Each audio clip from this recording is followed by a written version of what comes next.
All right. Welcome back, everybody. Ready for another deep dive. Always ready. What are we diving into today? Well, today we're heading off to the beautiful island of Sri Lanka. Ooh, Sri Lanka. I love Sri Oh, Lanka. have you been? I have, yeah. Beautiful place. Yeah. And today we're focusing on a really incredible creature, Okay. the Sri Lankan elephant.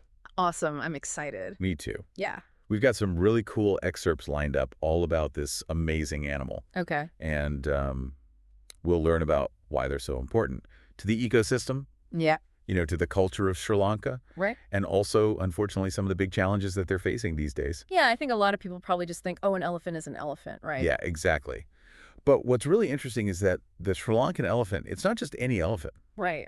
It's It's special. like its own little VIP club. Yeah, exactly. It's a subspecies of the Asian elephant. Oh, You find them only in Sri Lanka. It's what we call endemic. endemic, okay. Right. So, like, they're not just, stopping by Sri Lanka for a vacation. Nope. This is their one and only home. They've got their residency the whole 9 yards. Exactly. So I think a lot of people, when they think of Asian elephants, they think, oh, they're smaller. Yeah, you think they're kind of, petite.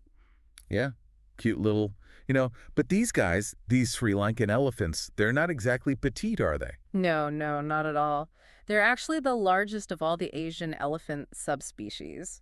Okay, so these are like the Asian elephants have their own, like, weight class. Yeah, exactly. They've got their own category, and these guys are at the top. So we're talking big elephants here. Yeah, they're not as massive as their African cousins. Right. They're still some of the largest land mammals in Sri Lanka. Wow. Okay, I'm definitely starting to picture these Sri Lankan elephants now. We got size down. Right. But one thing, and I'm curious to hear more about this, I was reading about these pink patches. Oh, yeah, the pink patches. Yeah, it kind of throws you off, right? It does. Pink patches on an elephant. Yeah, so they've got this, beautiful dark gray skin, right? Okay. And then, boom, you've got these, surprising, almost bubblegum pink patches. Whoa, way. Where are the patches? On their ears, their face, sometimes on their trunk. You won't see that on any other kind of elephant. That is wild. All right, so we've got large elephants, sometimes with a little pop of pink. Right. Now, when we talk about elephants, we got to talk about tusks. Of course. The tusks. Are we talking big ivory here? Like, what's the situation with Sri Lankan elephants? Well, this is where it gets even more interesting, I think. Okay. So the males, a lot of them, they do have tusks. Okay, that's what you kind of expect. You'd think so, right? Yeah. Big, impressive tusks. Yeah.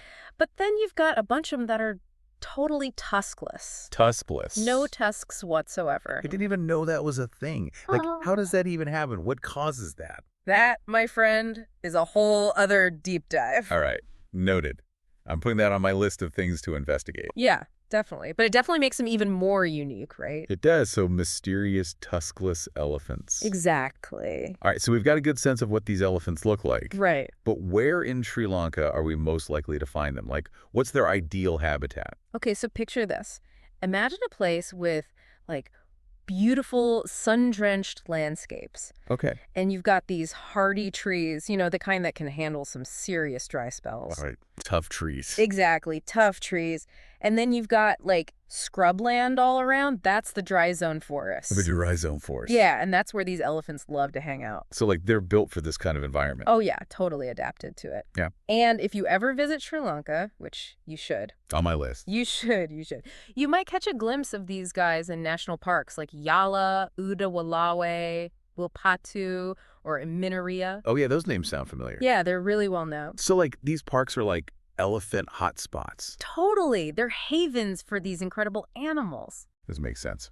And speaking of havens, we talk about conservation, right? Right. That habitat, that's prime real estate for their survival. Yeah. And speaking of survival, they must need a ton of food to keep those big bodies going. Oh, yeah, for sure. They got to fuel those pink patches. Exactly.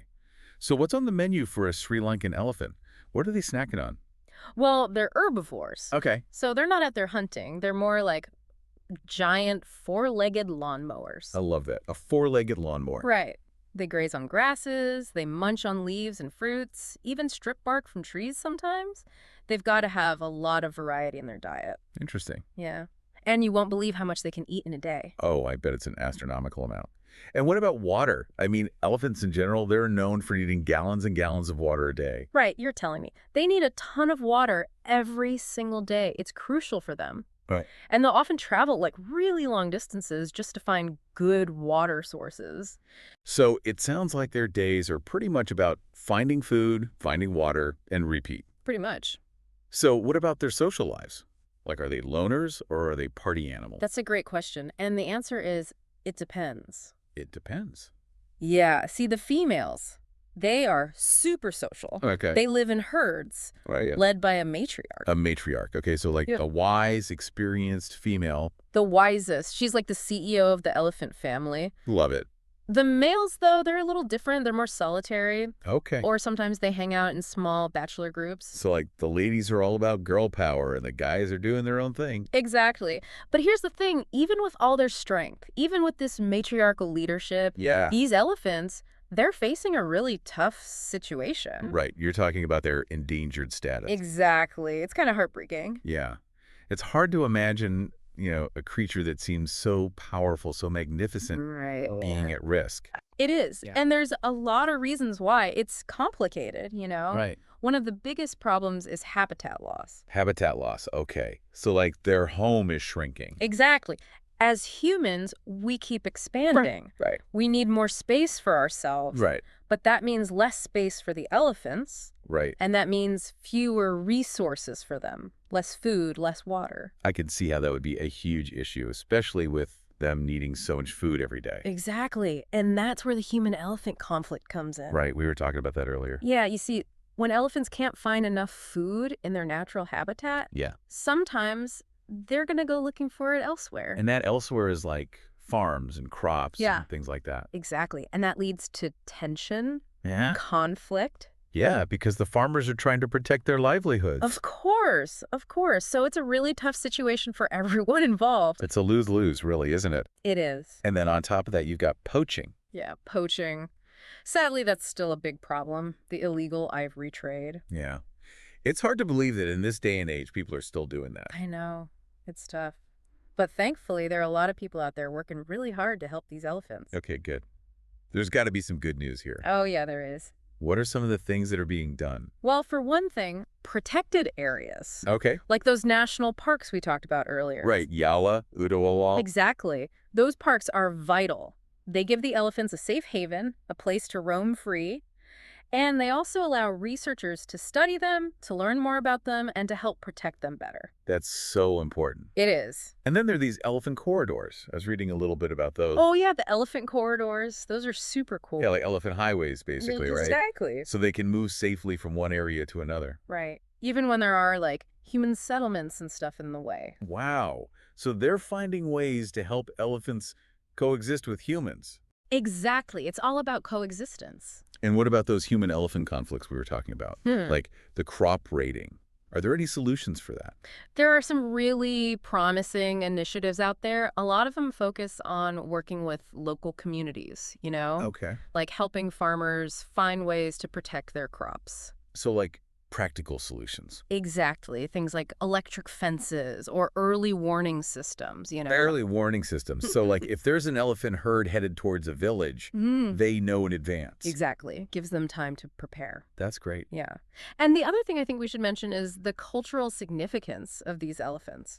Right. They're not just an animal. Right. No, not at all. In Sri Lanka, the elephant is a national treasure. I mean, it's woven into the fabric of their society. I've heard about this festival, the Isala Perahera. Oh, the Isala Perahera. It's amazing. Have you seen pictures? I've seen some pictures and videos, but I'd love to see it in person one day. You should. It's a huge Buddhist festival. It's been going on for centuries. And it features this grand procession.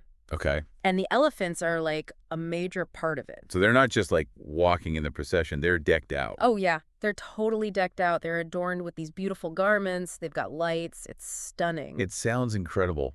So these elephants aren't just a part of the ecosystem, they're a part of Sri Lanka's history, their culture, everything. Exactly. They're a symbol of Sri Lanka. Wow. Well, this has been a really eye-opening deep dive. It has. I feel like I've learned so much about the Sri Lankan elephant. They are amazing animals. They are. And, it really makes you think about, like, how interconnected we all are, right? Yeah, absolutely. I'm curious, for you, listening, what surprised you most about what we learned today? Yeah, what stood out to you? What questions do you have? Maybe you want to dig a little deeper into the Isala Perahera Festival? Or those elephant corridors? Yeah. There's so much more to learn. Always. Well, thanks for joining us on this deep dive. We hope you learned something new, and we hope you're inspired to learn even more. Yeah. Keep exploring. Until next time. See ya.